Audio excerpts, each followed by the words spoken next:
నమస్తే సార్. నమస్తే. సార్ కంటి చూపు బలహీన పడింది అన్నప్పుడు అంటే ఐసైట్ వచ్చింది అని చెప్పేసి నిర్ధారిస్తూ ఉంటారు. ఇది ఏమైనా లక్షణాలతోటి మనకు కనిపిస్తుంది అంటారా మొదటిగా స్టార్టింగ్ నుంచి? కనిపిస్తుందమ్మా. సో కళ్ళు మసకబారిపోవడము, హ్మ్. కొంతమందికి దూరం ఉన్నటువంటి సీన్స్ కనిపించవు సరిగ్గా, కొంతమందికి దగ్గర సీన్స్ కనిపించేటువంటి పరిస్థితి ఏర్పడుతుంది. అదేవిధంగా తలనొప్పి వచ్చేటువంటి పరిస్థితి ఏర్పడుతుంది. తర్వాత తలలో సార్ట్ ఆఫ్ డిస్కంఫర్ట్, ఇన్కన్వీనియంట్ ఉండేటువంటి పరిస్థితి ఏర్పడుతుంది.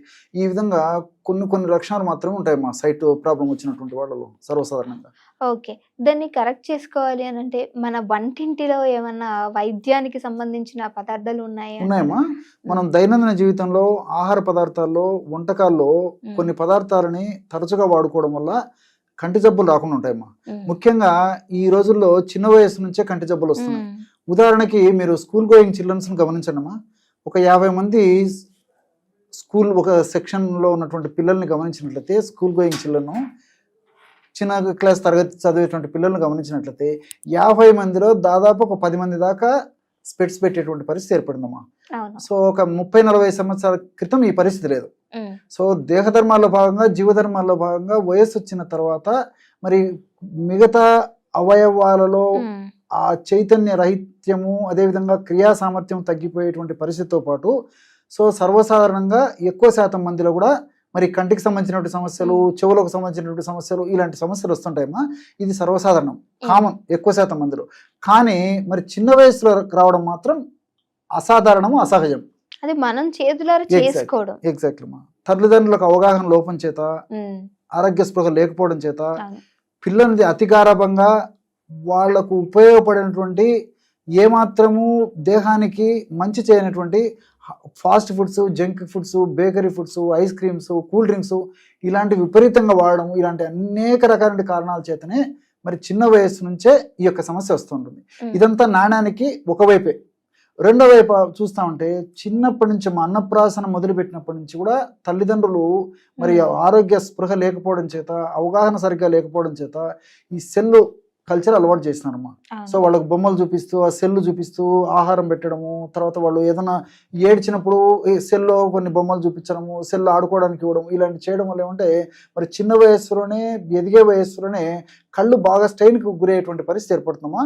ఆ విధంగా స్ట్రెయిన్కి గురి కావడం వల్ల మరి అతి చిన్న వయస్సులోనే ఈ కంటి జబ్బులు అవడం మొదలైందమ్మా. దీనికి తోడు మరి పూర్వకాలం కంటే కూడా ఈ కాలంలో విపరీతంగా చిన్నపిల్లలకు కూడా విద్యాపరంగా కూడా స్ట్రెస్ ఎక్కువైపోయింది. సో స్కూల్ ఐసైట్ రావడానికి ఇది ఒక కారణం, ఎగ్జాక్ట్లీ ప్రధానమైన కారణం అని చెప్పుకోవచ్చు. సో స్కూల్లో స్ట్రెస్ అయిపోతుంది, మళ్ళీ ఇంటికి వచ్చిన తర్వాత కూడా వాళ్ళు ఏదో ఫర్ ఎగ్జాంపుల్ 6కో 5కో వస్తే రాత్రి 8 దాకా 9 దాకా చదువుకోవాలి, మళ్ళీ ఉదయం లేచినప్పటి నుంచి చదువుకోవాలి, మళ్ళీ బుక్స్ రాయడము చదవడము. ఈ టెండెన్సీ వల్ల ఏమంటే కళ్ళకు టూ మచ్ ఆఫ్ స్ట్రెయిన్ కావడం వల్లనే కంటికి సంబంధించిన జబ్బులు వస్తున్నాయమ్మా. ఇన్ జనరల్ నేను చెప్తున్నానమ్మా.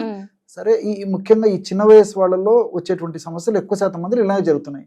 దీనికి తోడు ఆహారంలో ఏ ఆహారం మంచిది, ఏ ఆహారం మంచిది కాదని చెప్పేసి చాలా మందిలో అవగాహన లేదమ్మా. తల్లిదండ్రులకు గారాభంగా పెంచడం చేత పిల్లలు ఏది కోరుకుంటే ఏది అడిగితే అది పెట్టడము, ప్రతిరోజు ఇంచుమించు బయటికి తీసుకెళ్లిపోవడము, బయట బేకరీ ఫుడ్స్ అని, తర్వాత ఈ స్నాక్స్ అని చెప్పేసి, లేకపోతే ఈ ఫాస్ట్ ఫుడ్స్ అని చెప్పేసి రకరకాల చెత్త ఆహారం అంతా అవగాహన లోపంతో పెడుతున్నారు. అలా కాకుండా ఆహార విధి విధానాల్లో మార్పు చేసినట్లయితే మరి చిన్న వయసులోనే ఈ కంటి జబ్బులు రాకుండా ఉంటాయి. అంతేకాకుండా ఒకవేళ అదవ వచ్చినా మరీ ఇబ్బందికరంగా పరిణమించకుండా ఉండేటువంటి పరిస్థితి కూడా ఏర్పడుతుంది. ఏ విధమైన ఆహారం అనుకోవచ్చు? ఆహారంలో కరివేపాకు బాగా వాడాలమ్మా. సో కరివేపాకు అంటే ఇది జుట్టుకి కూడా ఎగ్జాక్ట్లీ చాలా బాగా పనిచేస్తుంది.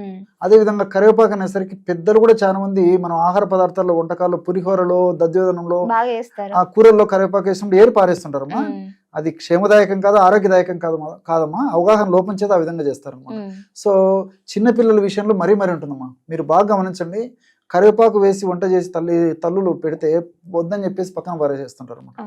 వాళ్ళకు నచ్చ చెప్పేసేసి కరివేపాకును ఏదో ఒక రూపంలో, అలా ఆకులు కాకపోయినా కరివేపాకు పొడి చేసిన ఆ రూపంలో ఆహారంగా ఏదో ఒక పద్ధతిలో ఇస్తుండాలమ్మా.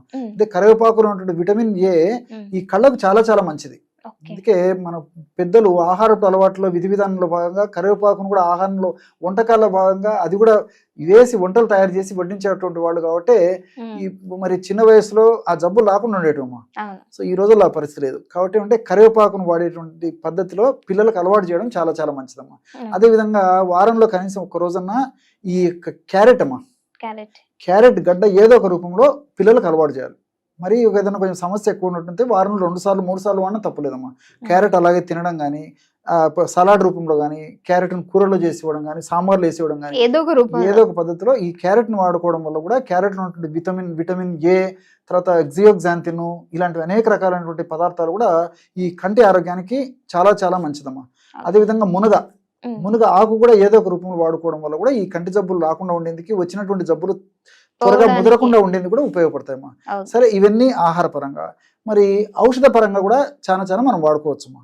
అలాంటి వాటిల్లో మరి అత్యంత సులభంగా తయారు చేసుకోదగ్గ దివ్యమైనటువంటి ఒంటింటి ఔషధం ఏదంటే ఒక 3 పదార్థాలతో ఔషధం తయారు చేసుకుని వాడుకోవచ్చమ్మా.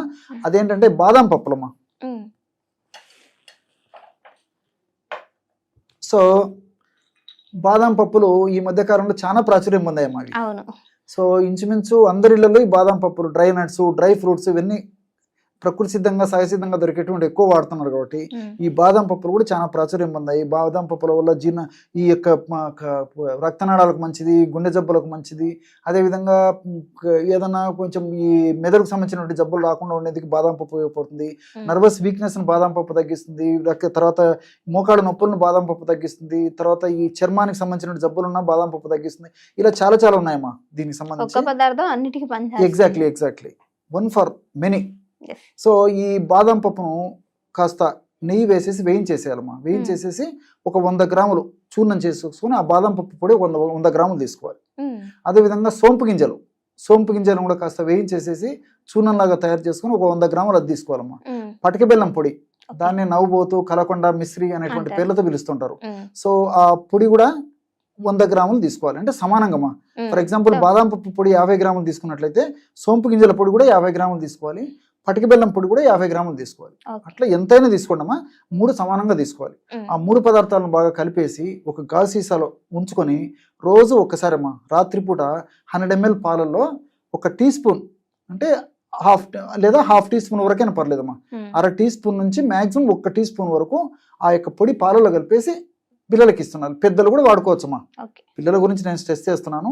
30 సంవత్సరాలు, 40 సంవత్సరాలు, 50 సంవత్సరాలు దాటినటువంటి వాళ్ళు కూడా ఈ యొక్క ఔషధాన్ని వాడుకోవచ్చు. ఈ యొక్క ఔషధం వల్ల మల్టిపుల్ బెనిఫిట్స్ ఉంటాయమ్మా. ఇంతకుముందే చెప్పినట్లు ఏంటంటే మీరు అడిగినట్టు కంటి జబ్బులకు ఉపయోగపడమే కాకుండా ఈ యొక్క ఔషధము చాలా మంది పిల్లలకి మెదడు బాగా స్ట్రెయిన్ కు గురి కావడం వల్ల మా మెదడులో కొన్ని రకాల హానికారకమైన రసాయన పదార్థాలు ఉత్పత్తి పెరగడం చేత ఆ యొక్క ప్రభావం చేత జ్ఞాపక శక్తి మందగించడము, ఏకాగ్రత తగ్గడము, మేధాశక్తి తగ్గడము, తర్వాత వెంటనే నిర్ణయం తీసుకునేటువంటి నిర్ణయ శక్తి తగ్గడం ఇలాంటివన్నీ ఉంటాయమ్మా. సో మెదడుకు సంబంధించినటువంటి ఎలాంటి ఇబ్బందులు లేకుండా ఉండేందుకు కూడా ఈ బాదం పప్పు, సోంపు గింజలు, పరోక్షంగా ఈ పటిక బెల్లం ఇవన్నీ కూడా ఉపయోగపడేటువంటి పద్ధతిలో ఉంటుంది. కాబట్టి కేవలము కంటి జబ్బులకే కాకుండా ఇది మెదడుకు సంబంధించిన జబ్బులు కూడా చాలా చక్కగా పనిచేస్తుంది. Okay, thank you so much sir, మంచి ఇన్ఫర్మేషన్ ఇచ్చారు. ఓకే, నమస్తే.